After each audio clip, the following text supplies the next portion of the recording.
Hey everybody, welcome to the second episode of the Portfolio series. If you're new here, this series is all about reviewing cool startups that we at launch have invested in. Today on the Portfolio is a very cool product that I love called NutriSense.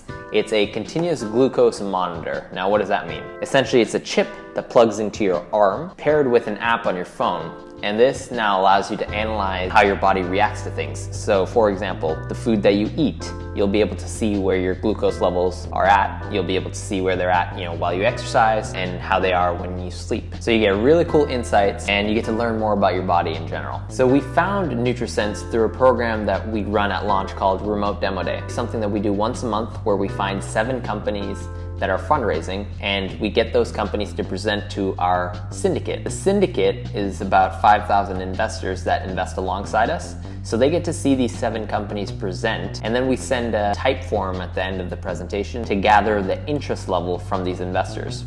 NutriSense was one of those companies that presented a couple months ago. They had a lot of interest and we loved the company, and so we all invested. Right, hey, I'm Alex, CEO at NutriSense, and we are personalizing nutrition through real-time data. We think that with the right data, 20% of the changes can make 80% of the difference. And one device really stood out, the continuous glucose monitor. It's a device that can give us insights into how our diets, stress, and exercise affect us at the biological level by monitoring our blood sugar in real time. All right, let's go ahead and unbox this and take you through the setup. Get ready to know you better. All right. Sticker. Now this is what's going to cover up the sensor so it doesn't get affected, when you shower and stuff. All right, here is the package. First step is open this. Okay. All right, so we've got the 2 pieces. All you have to do is align this with this marking on the top, and then you just press down into the table. We're going to pull it apart. And there's a needle in there and it's attached to the chip. Now I am going to prep my arm. Basically you want to find the most fat part of your arm. That's ready. And now this just basically goes into your arm. Okay, relaxing the arm. Going to count to 3, 2, 1. Nice. It doesn't feel like anything. Now you want to cover it up.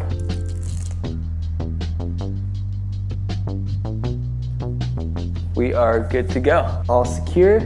Now let's head over to the app, walk through the process here. I've already set up the app because I previously used this product. We're just gonna walk through sensor setup. Let's go ahead and go to settings, sensor, activate new sensor. Then you just NFC it right there.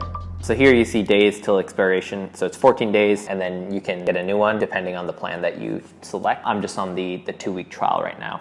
You want to really wait 12 to 24 hours for it to calibrate properly. I recommend getting an actual glucose monitor, so one that pricks your skin and gets blood out of it, because you're going to want to make sure the measurements are the same as what's showing on NutriSense. And then what you can do is basically manually calibrate if there is any discrepancy.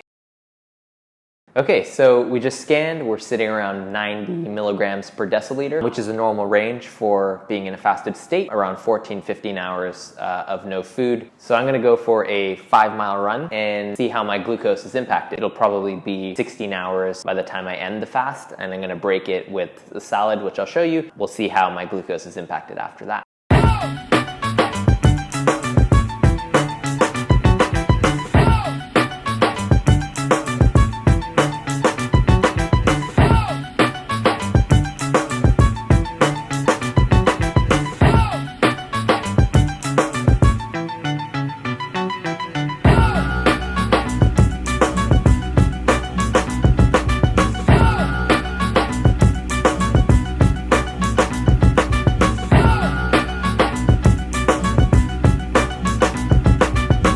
All right, so let's go ahead and open up NutriSense, see what glucose is saying. The first thing you'll notice is my exercise is already here without having to input it. It's because it's connected to Apple Health. So I just activated a run on the watch and that automatically syncs up within the NutriSense interface, which is great. And then you can see this little pointer here, this blue dot signifies an exercise started. I actually was around 84, it looks like, versus the 90 that I said in the previous clip. So it's 84, and let's go ahead and scan it.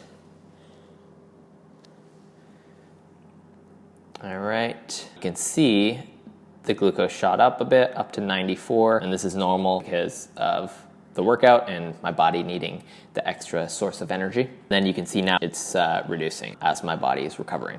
All right, so we're now in the kitchen. This is gonna be the first meal of the day. So I've got an avocado, blueberries, almonds. So we're gonna have this and see how my body reacts to this.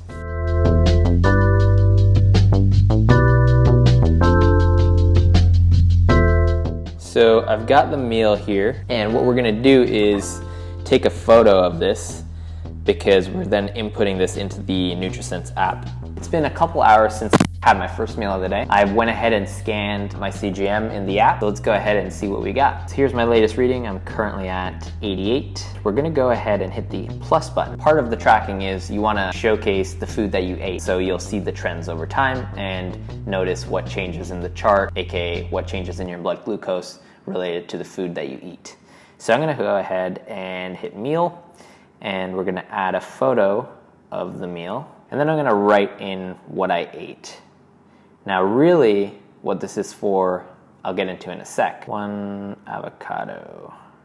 Time that I ate this, so this was at 12:55. Confirm and save. You'll see that my lunch is added. Whoops, there we go. Lunch is added here. Got the photo and the description. I ate at 12:55-ish, and you can see my glucose seemed to have dropped consistently since then. So I don't exactly know what this means, but here's the cool part. I can go into the messages section, then hit send a message and type out the question that I have. So part of NutriSense and signing up for the program is you get a dedicated dietitian, and they're able to help you, throughout the week. So if you have any questions of why did this cause this, or what does this mean, you can simply type that message into the chat, and your dietitian will then give you an explanation. Also in the app, which is cool, is analytics. Now this is really helpful once you have a bunch of data. Obviously I don't have too much data, so there's not too much trends to see, but I will in a few days, and then this will kind of get all normalized. Well, thank you all for taking the time to be a part of the portfolio series. Start off with a quick introduction to each one of you. I'm Alex, CEO of NutriSense. I'm Kara Collier, and I'm the Director of Nutrition at NutriSense. Hi, I'm Dan Zavorotny, and I'm the Chief Operating Officer at NutriSense. So I want to get started with just an overview from like the founder perspective, which is always interesting. Like, what is NutriSense, and how did y'all come together to create this company? So NutriSense is a data-driven personalized nutrition service. All of this began when I was working at my previous job over in San Francisco, and was really trying to find a good healthy diet that I can actually maintain, and that I wouldn't try and then quit after a week, which is what a lot of people do. They'll try keto or vegan or something, and then it's really hard to stick to it because it's such a drastic change. I couldn't really find something that fit my lifestyle. It was really, really difficult to find information that was consistent about which diet is actually healthy.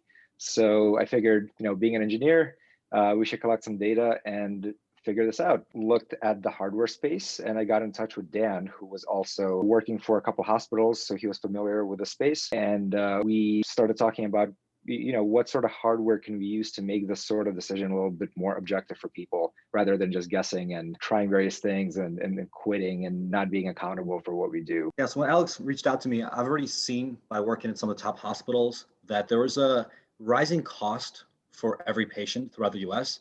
Yet at the same time, people just keep getting sicker and sicker. Diabetes rates, cardiovascular disease kept going up. So I knew there was something there. And when Alex told me about the continuous glucose monitor, I already had insight into it. My sister's type 1 diabetic, so she's been wearing these devices for over a decade now. So I knew a lot about the topic, and I started looking more into the costs. And I saw that the cost of these devices dropped dramatically. A decade ago, they used to be close to $1,000. Now they're getting to the hundreds of dollars range. And over time, we knew the devices are going to get cheaper. So we knew there's something here because this gives you objective data. The one point we were missing from our team was an expert in nutrition. And this is where Kara became a perfect fit for us. Yeah, so I kind of found them organically on my own. So I was working in a clinical setting, mostly in ICU with really sick patients, and came to the realization on my own that mostly metabolic dysfunction and insulin resistance was driving all of these chronic conditions and acute complications. So I became obsessed with the idea of continuous glucose monitoring for preventative health, and then was really researching and looking into this, and came across NutriSense before it was really launched into a real company and mostly just an idea. And then we teamed up to kind of build it from there. So now I lead the dietitian team and all the nutrition aspect of the company. How did you discover them? LinkedIn, actually. Ah. So Nice. very random stumbling across it, kind of looking for anybody who was in this space, which was nobody else at that point. And what year is this now? This was like June of 2019. Dan, you're talking about the price of these things drastically coming down. What's the kind of cause for that? Yeah, I mean, it's a couple of factors. One is that they started manufacturing at a bigger scale as people not only for type 1 diabetes start using it, but also type 2. The second factor is the life of the devices started lasting longer. They used to last anywhere from 3 days, then 7 days, then 10, now they're 14 days. And the third factor, there's more competition. It used to be one player, just Dexcom, and other players like Abbott, as well as Medtronic start entering the space. So it brought more competition across the platforms and across the hardware products to drive more innovation. Any specific differences on the types of sensor, or are they all kind of do the same thing? They're fairly similar, but as far as cost and ease of use goes, the Abbott device was really the go-to there. It was affordable. The service is already not cheap because the hardware's still a little bit expensive. So we just wanted the device that was easiest to use and that would cost us and our users the least. Most diabetics kind of swear by the Dexcom because of its accuracy, but for us, the trends matter more than the specific glucose number that you have at any one point in time. So the Abbott Freestyle works well for us, and it's totally disposable. So there's not like multiple pieces that you need to handle. Put it on, wear it for 14 days, take it off, and throw it away. Right now we're leveraging a medical device because that's all there is on the market. But now that this sort of wearable sensor is becoming familiar to people, I think there's going to be a lot more innovation in the non-invasive space, where companies have been trying to do this for a while, using technologies such as these micro needle arrays, where the accuracy just wasn't there to compete against a medical device. But it may actually be good enough for regular consumers who don't need that precise, the precision and accuracy of the medical devices. Yeah, I think what's going to come sooner probably than the length of time is probably devices that track several biometrics at the same time. Some devices we've seen are devices that track glucose, ketones, and lactic acid. It's the three factors all the exact same time. So I think that's going to be next on the horizon. What's the timeline on the ketone one? I'm just personally curious. That's a good question. I mean, that's the interesting part. They exist. This already exists. Technology works. It's more about getting it approved or not, whether it has to be a medical device or is it can be a device simply for the average consumer. So that's getting into the approval state in the US. It's more of a legal barrier than anything else. Taking it back, so 2019 summer is kind of when this is coming together. Alex is obviously wearing the Techstars shirt. So I want to talk a bit about the program and how Techstars was for you and why you applied, I guess, and the value that you got from the program. Well, we actually applied to YC first. And how did that go? It went well. I mean, we got called for the interview, and Dan and I actually went to San Francisco and did the whole interview process. So it was a nice trip. Unfortunately, we didn't get accepted to the batch, but I don't really regret that because obviously COVID happened and all the other stuff. The reasoning back then was we don't make the hardware, so where's the innovation? Which is easy to say. Obviously, you have more of a moat when you actually manufacture the hardware, but at the same time, building hardware is so expensive, so capital intensive, and so difficult that how many companies have gone out of business trying to build a piece of hardware and failing? Like there's so many. For us, we believe that the magic is in the software and in the help that we, the dietitian team, the monitoring and the help that we provide our users. That's kind of where we were trying to innovate. We were speaking to an investor here in Chicago who introduced us to Neil, who was the new managing director of Techstars here in Chicago. And Neil reached out to us. We jumped on the phone with him, had a conversation, and Techstars seemed like a good fit as a way for us to kind of quickly ramp up on some of the things we might be missing as a team. Yeah, I think the one thing that makes us unique when we tell people when we have the conversations is that we grew purely on revenue and we fund the company purely on revenue for the first, I think, 5 or 6 months without having any investment. So Techstars was technically the first investor then? Yeah, Techstars plus some another family and friends. Yeah, we had a few family and friends who also joined the seed round there. One thing, obviously, that you mentioned is the idea that each user gets a dietitian. And I thought this was super cool, and I loved the fact that I could just message my dietitian anytime I saw like a spike or had a question about anything. So how are you going about finding nutritionists or dietitians, and is the plan to kind of keep that going? And like as you scale, how does that work? I'm just curious. The plan is to keep the dietitian available. We weren't sure in the beginning if it was going to be something that we kept forever, but we've realized really quickly in growing of how much value people are getting from the dietitian. So it's really easy for people to misinterpret their data, as you might experience, and it can be quite nuanced, and it's extremely helpful to have that trained live person there to help walk you through it and help you understand how to optimize your values. So it's a huge component of the company, and we plan on keeping that dedicated dietitian. Finding really good dietitians is a bit of a challenge, just like finding really good people in general. The same applies to dietitians. So it's basically, I'm constantly hiring for good dietitians, but we hold a pretty high threshold of excellence with them because we really want dietitians that think outside the box, not necessarily somebody who just follows cookie cutter recommendations, because a lot of the standard nutrition guidelines or American Diabetes Association guidelines are not very helpful and a little outdated. So we definitely look for dietitians that are critical thinkers and kind of think outside the box so we can help customers optimize their health and not just fix a problem, but actually prevent and optimize. What's the headcount at NutriSense, including, I guess you don't consider the dietitians as full-time employees, or do you? We do. We actually end up converting most of our dietitians to full-time employees over time. So they usually start out contract or part-time, and then as Kara gets enough work for them, which is actually fairly quick, we offer to convert them to full-time.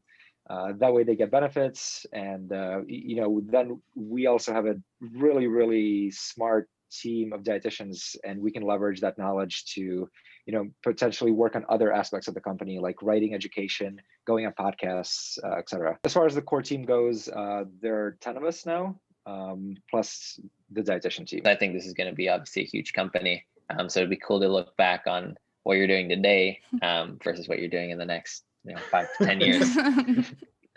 So yeah, if you want to let me know, like what's like, Kara, what's your day-to-day like? What are you spending your time doing? Yeah, a lot of different things. Yeah, hopefully 5 to 10 years from now, I'm not doing all these different things. But because we were growing so quickly, a lot of it is hiring and finding good dietitians and also training them. So, there's of course a learning curve when they start, and we have so many of our dietitians are fairly new. So a lot of time training and hiring. And then also, I'm kind of the tech support person a little bit. So I do pretty much, I kind of oversee like all the support staff. So like troubleshooting, tech support, somehow that's become like the thing I'm good at for whatever reason. I also spend a lot of time going on podcasts and, putting the word out there in media. So also working with marketing on like blogs and content, a lot of operations things. So it could keep going, but I think those are the big things. I do a combination of marketing as well as operations. So it's where working with Kara getting on her podcast, as well as working with the digital ads team to make sure they're running their ads effectively. And the operational side, it's making sure that people like you get their CGMs on time. And if there's issues, which sometimes there always are, it's making sure that things get to people and people can effectively start and get all the information they need. And Alex? Well, I've been focused on, I try to focus on product. And there's some fundraising in between, and then I'm also Kara's next layer of tech support. So if Kara can get it, then it goes to the engineering team. We recently hired a director of engineering, but prior to that, I was running engineering. Most of the original product was built by me, so I still have a lot of input as to how we're doing things on the engineering side. Hoping to hand that off a little bit over time. Awesome. Kind of the big vision for the company. So today, obviously, it's a sensor and you get a dietitian and a bunch of insights along with that. Where do you see the company in the next 5 to 10 years? I mean, the sensor part of it may change, but I think in general, that's what we want to keep doing, right? Is we want to keep collecting data and giving people the insights they need to make important behavior change. and to make it stick, right? To make sort of residual behavior change that is actually going to stay with them for a long time. And how you do that is the big question, right? A part of that is going to be the software, and a part of that is going to be the human component, where some people just need that extra accountability and to be accountable to another person rather than just being accountable to an app or something like that. We're likely going to start collecting more types of data. So glucose is the first sort of biomarker that we can measure, but I'm sure over the next few years we're going to see a lot more of these sensors and devices come on the market, and being able to measure these things in real time, and even measure them not in real time, but just getting a consistent measurement of a specific thing like your cholesterol numbers will help us keep people on track and help them make informed decisions. So I wanted to kind of paint this scenario. So someone who's kind of interested in their health and wants to take a more proactive approach, signs up for NutriSense, gets all this data at their fingertips. But now what are they seeing, and what are the trends that they need to look for in the app? When you're looking at the app, you're going to have your glucose data 24/7, but then you can also be logging and monitoring your meals and your activity and your stress and your sleep. And so when it comes to glucose data, you'll be within the parameters that we set the app to, which is 70 to 140. So kind of the first thing you're looking at is trying to stay within that threshold. We can adjust that if we need to. If you have higher glucose levels and we need to set a higher goal, we can adjust that. But that is a good metric for most people to aim for. So we're looking to make sure it doesn't go above 140. So that's the first thing. Second, each time you log a meal, you'll get a snapshot into what that meal glucose response looks like. So when you log a meal, in addition to the description and the calories and the nutrition information, you get a 2-hour glucose snapshot. So here you can see what was your glucose when you started eating, how high did it go in 2 hours, what was the difference between the highest and lowest value, which is considered delta, and then area under the curve, how big is that glucose response? And all of those metrics are also really important to monitor how your meal choices are affecting your body and how your glucose levels look. There's also an analytics tab, and it's color coordinated. So your analytics, your statistics will either be green, yellow, or red, depending on if you're doing really well, you need a little bit of improvement, or a lot of bit of improvement. So that makes it easy for people to see either that day or a time span of a week, 2 weeks, how their statistics are looking. So that's taking into account average glucose, how high your glucose is going, standard deviation, along with some other metrics. And then, of course, there's the dietitian support available for every customer. So if you're not sure if it was a good response, a bad response, how to take a high average glucose and make it into a low average glucose, you can ask your dietitian, in addition to the educational material that's inside the app. So if someone's just getting started, those are kind of the basic things to look at. But that's also why we have a real person there, because as you know, there's lots of nuances to optimizing glucose values. In terms of your customers currently, what's the breakdown you would say they're already aware of their general levels and are just using this kind of to monitor, versus people who are completely new to this? This is like their first time checking their blood glucose. Yeah, I would say at least 70% of our customers are already aware of glucose in a basic term. So maybe, they went to the doctor and they had a high hemoglobin A1C, or they have a glucometer at home and they randomly checked it and it was higher than they wanted it to be. So somewhat of an idea of glucose ranges in general, but definitely not to the level of the nuances that a CGM provides, where maybe 20 to 30% are doing it because they want to lose weight, or because their doctor told them it might be a good idea, or their dietitian, and they're coming from a little bit of a more basic knowledge level. So as we wrap here, what's next for NutriSense in the near future, like the upcoming year in 2021? Yeah, from a product perspective, we'd really like to get this in front of a lot more people. I think the hardest part of doing something like this that's completely new is really just educating the public about the benefits of this. And that's Kara's, one of her bigger roles right now is going on all of these podcasts and explaining why you want to even measure these things.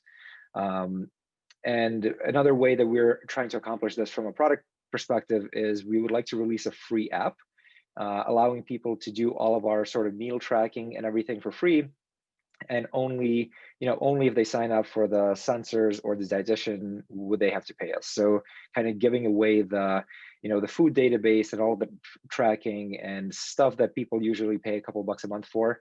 That's not how we make money. So we feel like people should be able to get familiar with our platform and use it for whatever gives them value immediately. Some folks even come to us with their own CGM sensors. Yeah, really education and kind of getting the word out is the big plan for next year for us. Awesome. If you wanted to share anything, any positions you're trying to hire.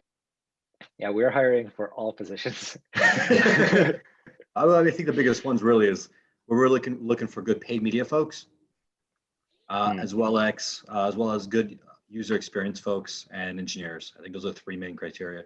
And best place to kind of get in touch is careers page, or or you can email contact@nutrisense.io or Alex or Dan or Kara at nutrisense.io. Great. This has been awesome. So appreciate all you taking the time. Yeah, that's all. Thanks for having us. Thanks, Rush. Thanks, Of course. Rush. Yeah. Take care.